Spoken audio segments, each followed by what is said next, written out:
আবারও জাল লটারি কাণ্ড। সিভিক ভলেন্টিয়ারের বাড়িতে লটারি চক্র, উত্তাল ইটাহার। উত্তর দিনাজপুর জেলা ইটাহার থানার অন্তর্গত চিতর কমলাই এলাকায় ফের চাঞ্চল্যকর জাল লটারির অভিযোগে উত্তপ্ত পরিস্থিতি। সূত্রের খবর, সিভিক ভলেন্টিয়ার অরূপ সরকার বাড়িতে চলছে বেআইনি লটারি চক্রের কারবার। স্থানীয় বাসিন্দাদের দাবি, সেই সিভিকের বাড়ির ভেতরে একাধিক ব্যক্তি কম্পিউটার নিয়ে বসে জাল লটারি পরিচালনা করছিলেন। ঘটনাটি চোখে পড়তে এলাকাবাসীরা বাড়িটি ঘিরে ফেলেন এবং শুরু হয় উত্তেজনা। মুহূর্তে খবর ছড়িয়ে পড়ে সর্বত্র।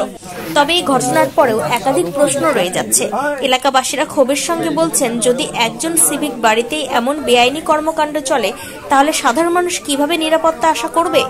ঘটনার খবর পেয়ে ইটাহার থানার পুলিশ ঘটনাস্থলে পৌঁছায় এবং দ্রুত অভিযানে 4 জনকে গ্রেপ্তার করে, যদিও তাদের নাম এখনো জানা যায়নি।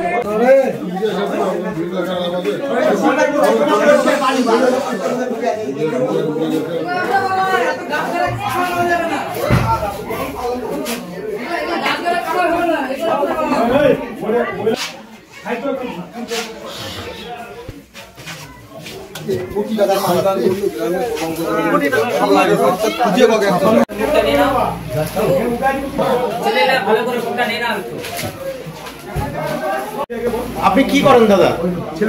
দাদা আপনি কি করেন দাদা? মানে এখানে কি করছিলেন?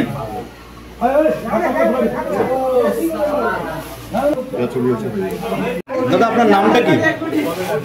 আপনি বলুন, অসুবিধা নেই। আপনি যেটা জানেন, যেটুকু জানেন সেটুকুই বলুন।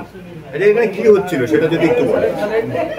কিছু দাদা, কি হচ্ছিল সেটা একটু যদি বলেন। আপনি কি এটার সাথে জড়িত? আপনি কি আছেন এর ভেতরে? গ্রামবাসীরা আপনাদেরকে আটকে রেখেছে কেন? এইখানে কি এই যে লটারি দিয়ে দেখতে পাচ্ছি,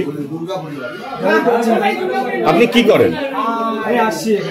কি করতে আসছিলাম? দেখতে। কি দেখতে? হ্যাঁ, এখানে আসছিলাম দেখতে। আপনার নাম কি? আমার নাম সত্য রায়। আপনার বাড়ি কোথায়? বাড়ি আমার কটক বাড়ি। হ্যাঁ, কটক বাড়ি। কোন থানা ওটা? হ্যাঁ, কোন থানা? রায়গঞ্জ। আপনি কি করেন? এমনি করেন কি? পড়াশোনা করি। এমনি জানতেন এইখানে এই ধরনের কারবারি হয়? জানতেন না আপনি? তাহলে আপনি এই কম্পিউটার রুমে বসে কি করছিলেন? এখানে আমাকে আটকে দিয়েছে। কেন আটকালো দাদা?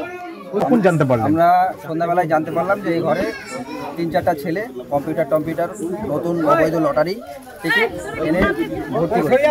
আমরা গ্রামের লোক সব ছিল, গ্রামের লোকরা ওখানে ধরেছে। ধরানোর পর তো আপনাদেরকে ডাকা হলো, পুলিশ ডাকা হলো। যেই লটারিগুলো দেখতে পাচ্ছি